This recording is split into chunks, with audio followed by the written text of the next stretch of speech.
Bonjour et bienvenue dans ce nouveau numéro de La Belle Entreprise consacré à l'innovation dans la gastronomie, dans l'alimentaire et dans la cosmétique, en compagnie de Camille Etez, qui est cofondatrice de Célescreen. Bonjour.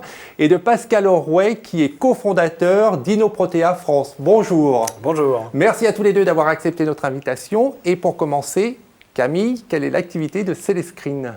Chez Célescreen, nous développons une nouvelle méthode pour évaluer la toxicité des molécules à visée de l'industrie cosmétique. Parce que ce qu'il faut bien comprendre, c'est qu'actuellement, il y a deux réglementations qui s'opposent dans le secteur de la cosmétique. Il y a d'un côté une réglementation qui impose d'évaluer la toxicité pour la sécurité du consommateur. Mais depuis 2013, il y a une deuxième réglementation qui interdit les tests sur les animaux vertébrés en Europe. Et c'est une directive qui ne s'applique qu'à la cosmétique. Et donc, il y a un gap entre ces deux réglementations. Et nous, notre but, c'est de faire le pont entre les deux en proposant une alternative via l'utilisation d'un micro-organisme qui est le ver C. elegans et qui est fortement reconnu pour son homologie avec l'homme. Donc, c'est un tout petit ver.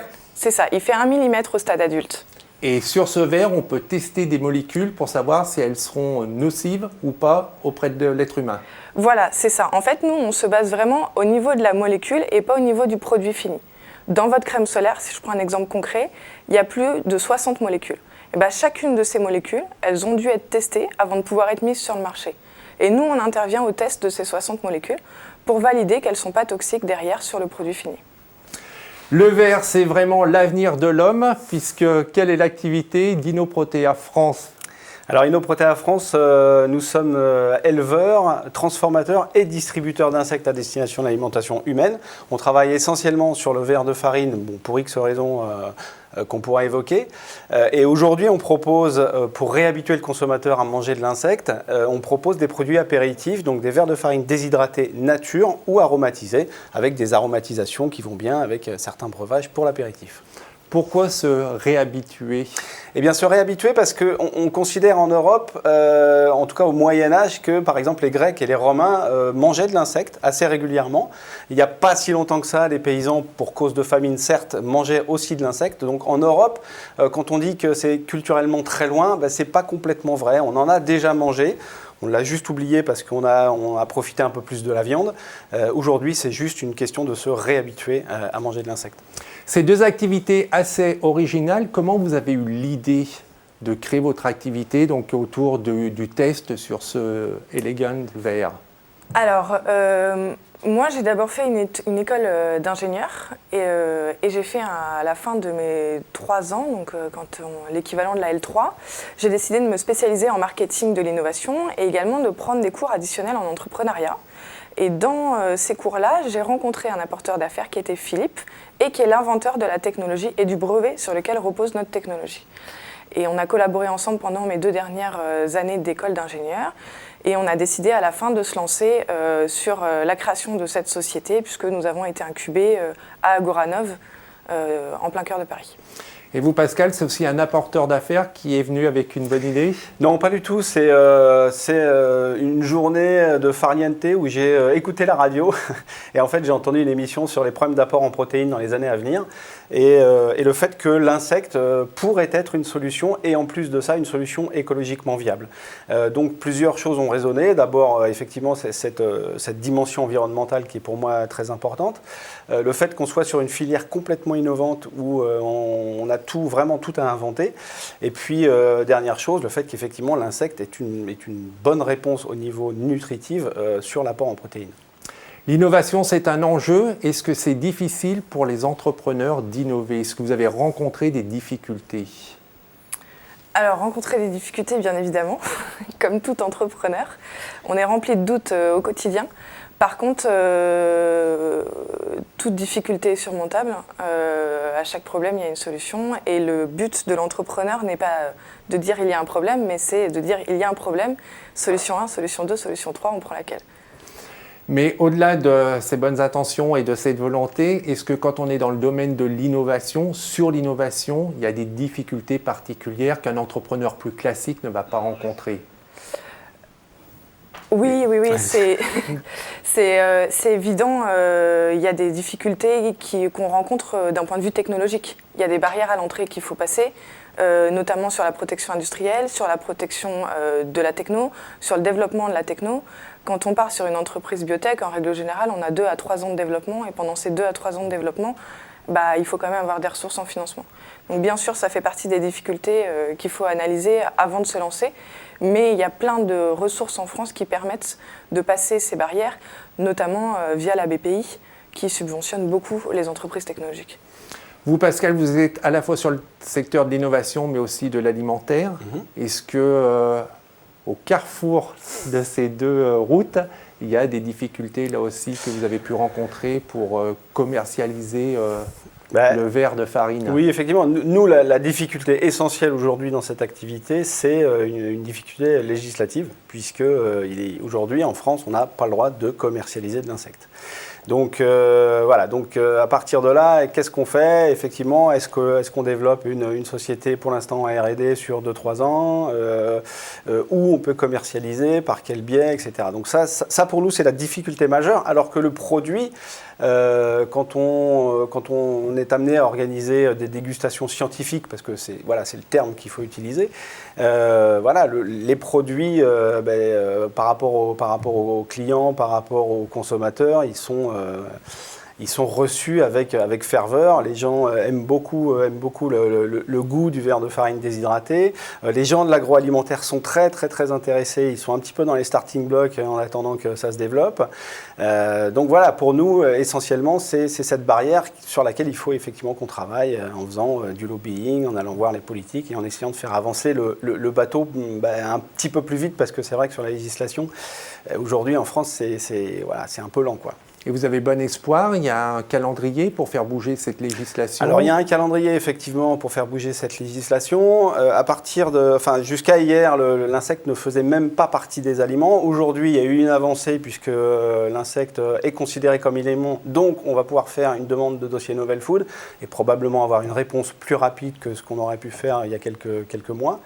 Et puis très clairement, en Europe, en tout cas en Belgique par exemple, il y a une autorisation de consommation de 10 insectes. En Suisse, il y a aussi une autorisation de consommation d'insectes. Alors on n'est pas dans l'Europe, mais on est sur une culture par rapport à la nôtre qui est quand même assez similaire. Donc oui, ça bouge. On espère que d'ici 1 an, il va se passer des choses assez concrètes sur le territoire.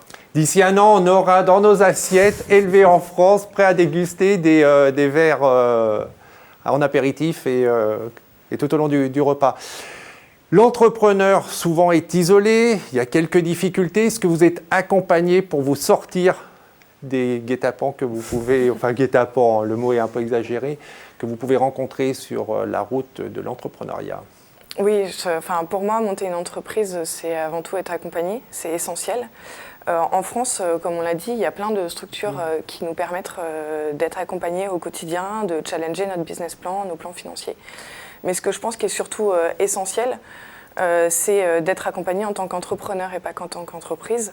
Et donc, dans ce cadre-là, c'est d'avoir des personnes de confiance pour constituer un board, c'est-à-dire des personnes rapprochées qui vont nous aider au quotidien et qu'on va pouvoir solliciter aussi bien sur la stratégie que sur le scientifique. Et lorsqu'on va rencontrer, par exemple, les difficultés dont on a discuté technologiques, on va pouvoir dire on a solution 1, solution 2, solution 3, on en discute, laquelle est la plus optimisée. Et ce board, donc ces personnes qui vous coachent un petit peu, comment vous les avez déjà, combien sont-elles et comment vous les avez trouvées, sélectionnées? Alors nous, on a 2 personnes en scientifique et 4 personnes en stratégique.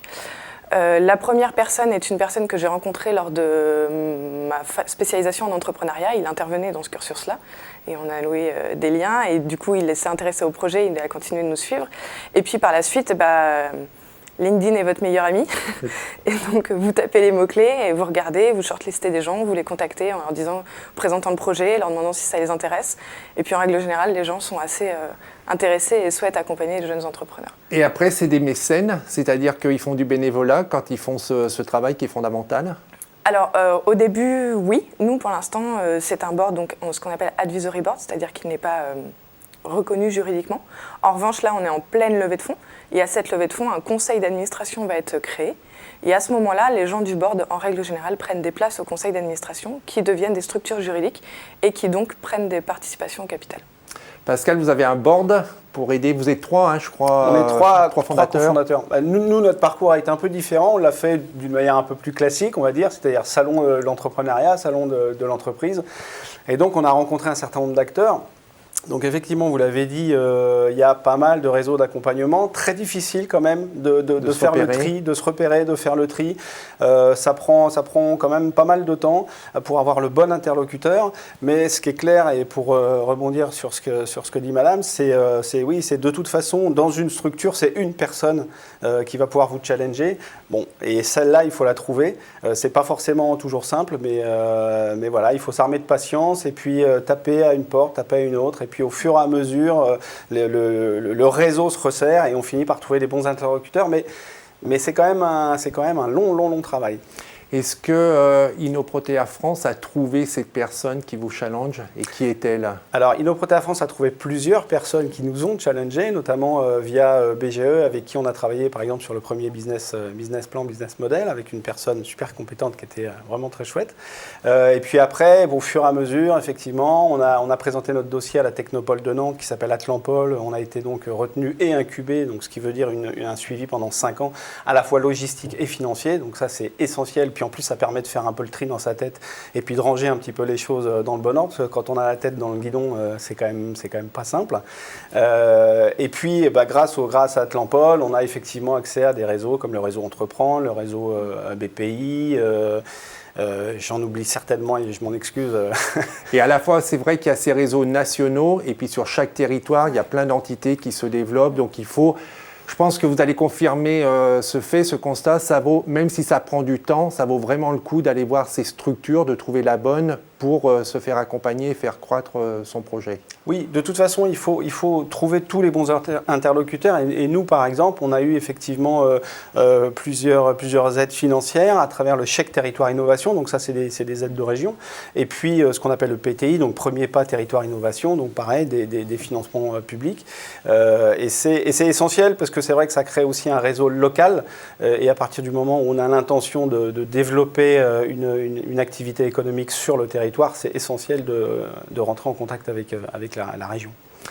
Pour terminer, et au-delà de l'accompagnement, quels conseils vous pourriez donner à ceux qui nous regardent pour leur donner envie d'entreprendre ou pour ceux qui ont déjà cette envie, pour les aider? Alors conseil, je pense que c'est quand même l'accompagnement. Et pour entreprendre, c'est quand même une aventure. C'est pas un sprint, c'est vraiment... Une course de fond. Une course de fond. Donc amusez-vous, parce que sinon c'est fatigant. Alors c'est une course de fond dans laquelle il faut courir quand même assez vite, et longtemps.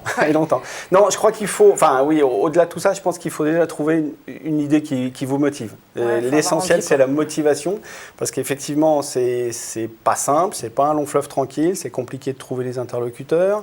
On peut effectivement se confronter à des histoires de législation, par exemple. Il faut être pugnace, ça c'est clair et net. Il faut être motivé et surtout, il faut avoir une volonté de dynamiser un territoire ou dynamiser une région.